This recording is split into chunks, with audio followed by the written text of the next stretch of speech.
So I'm here with Larry Cooperman, Associate Dean for Open Courseware at UC Irvine and the current president of the Open Education Consortium. Wanted to ask Larry a few questions about how open education resources are being used today and how we may use them in the future. So thanks, Larry. Well, let me just ask, I think that your focus now is on K-12. It is, and absolutely. So the open courseware movement, which started at MIT in the early 2000s, was really focused on the publication of educational content so we could solve a big problem. What was the problem? When you wanted something, you found something, this is just great. Even you find it on the internet and it doesn't say anything about licensing or anything. All of a sudden, if you took it down and just used it, by default, it was copyrighted. Unless you discovered otherwise, it was copyrighted. So now you say, I want to use it, and you have to go and you have to ask permission for it. Well, that's first email, asking for permission. If you're in bad luck, they will refer to attorneys, and that will mean months and months, if not an eternal delay. So, but if you're in good luck, somebody actually responds and then asks some questions. How many people? Can be password protected, where they're doing it. All of this meant that the ease with which we can provide educational materials was non-existent. Everything was difficult. Everything is pulling teeth, or people in the position of turning themselves into unwitting or witting thieves of other people's intellectual property. And it also turns out that people wanted to publish their materials. They wanted to say, this is an interesting thing that I've done, and they wanted to just get credit for it, some attribution, but that was usually about it. So using Creative Commons licenses that permit this by default, that all rights rights of reuse are automatic with this. You can download, do what you like with it, modify it usually. The world started to change. And because MIT started it, it got a lot of attention. And soon MIT researchers would travel around the world, and instead of people asking about the research, they were asking about open courseware. So the same problem exists, of course, for K-12, both in terms of the cost of textbooks, the costs of the materials that we use, the educational resources, but also the difficulty of actually finding something.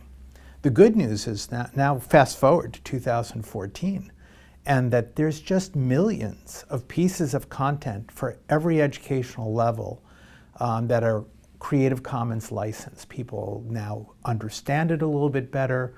They simply mark their paper, their PDF, their Word document, their video with something that says CC BY, and all of a sudden you're required to attribute it to the original author, but you've got something that you can use immediately without asking permission. No emails, none of the pain that we used to have. Mm-hmm. I know you're a former K-12 teacher. Do you have some advice for K-12 teachers out there trying to find these resources, use these resources in the most effective ways in their classes? Well, there's a lot of ways to find things. So you could use Google's advanced search allows you to say, give me only materials that are Creative Commons licensed. Flickr has the same capabilities. So you have these large websites now that have incorporated the idea of open educational resources into their DNA. So it's actually very easy to find. I think the problem will be that you find too much, not too little. And so some organizations have developed to actually curate materials, curriki.org, OER Commons, a number of organizations like this that have focused in the K-12 space to provide educational materials to that audience. All of it would be Creative Commons licensed. And another place to look would be the Merlot repository, merlot.org, which is a project of the California State University. Mm-hmm. Where do you see the future going for K-12 teachers in using educational resources, especially as you talked about some of the challenges that K-12 teachers are facing, right. Cost of textbooks, finding materials, finding too many materials. Sort of where do you see the future going? Well, I'd go back to something that happened to me when I was a teacher a long time ago, not actually in my district, but in another district in Oakland, California, when the school board actually decided not to accept any of the permissible, the adopted textbooks at the state level, meaning that no funds were flowing through from the state for textbook purchases. And so the teachers in social studies, this is in social studies from the 4th to the 8th grade level, something like that. And they had to actually begin to build their own textbooks. And it was a terrible thing. I mean, but on the other hand, social studies teachers would often say, good social studies teachers should be doing this activity anyway. They should be actually looking for what's out there, not relying just on the regurgitation of textbook materials for their teaching, but rather getting students engaged with primary source materials, commentaries, and so forth, making it all come to life a little bit better. So this is now the kind of thing that becomes both easier to do, so it actually corresponds to good practice by classroom teachers who are looking for it. Absolutely. Yeah, and how did you, if teachers want to get involved, not only in using the resources, but actually contributing resources, maybe you could talk a little bit about how they can get involved and even how you initially got involved and sort of what some of these organizations, particularly the Open Education Consortium, are doing for teachers today. Right. Well, we've been, while we have a general mission that includes K-12, we've been primarily focused on higher education, which is a big gap that everyone is very aware of. So of course, we would accept school districts that wanted to join, but here is what I think is the future for teachers. So, you know, I used to be an English teacher, so we would have, you know, English at the high school level, 9th grade English, 10th grade English, and we'd have the general college tracks and which would be the honors track, then what we'd call 10A, and then there would be the middle group that was accepted for UC credit, and that would be 10B, and then sort of a lower group, 10C, that students who were really struggling in it, and at every grade level, so it was 11A, B, C, and so forth, on through AP English. So the issue is, every one of us was working inside of our four walls, and we've always, in the best, you know, schools of education, they always talk about the importance of actually both observing other teachers but also collaborating with other teachers. The technology now exists for massive communities of teachers to actually work together.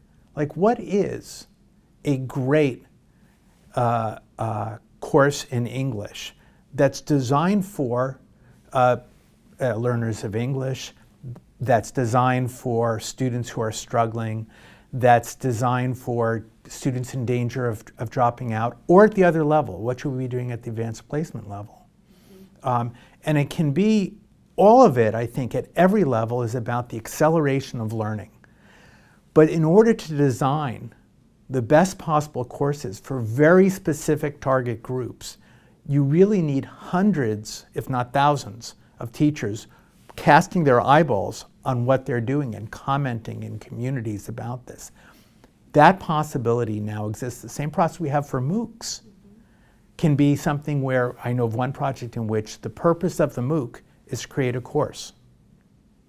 And that's what we can be doing, organizing these communities like that, so that they're actively engaged in actually the development of the course.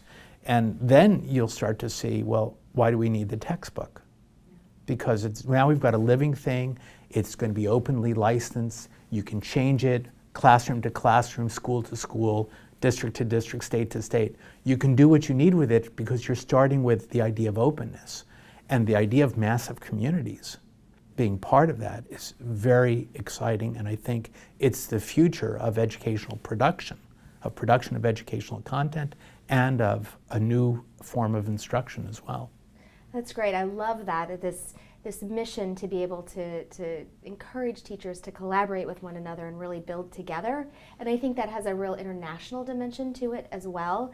And, you know, how do you see that fitting in, or are these the kinds of resources and collections and communities that countries that don't have access to this kind of material or experts could really capitalize on? Right. There's even small pilots. For example, in Colombia, there's the Fundación Carisma, and they are doing a project with just about 12 teachers at an elementary school, in which they're all of a sudden, all the educational content is part of co-creation.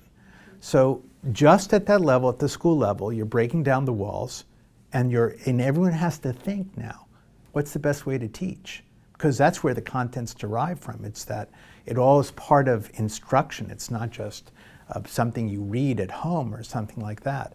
So these kinds of projects absolutely have an international scale and the ability, of course, for teachers to collaborate across cultures, across borders and so forth. No, it's very exciting. Well, that's really exciting. And thank you so much for taking the time today to Thank you, answer Melissa. a few questions and really help folks get excited and passionate about the open education movement. My pleasure. Thank you.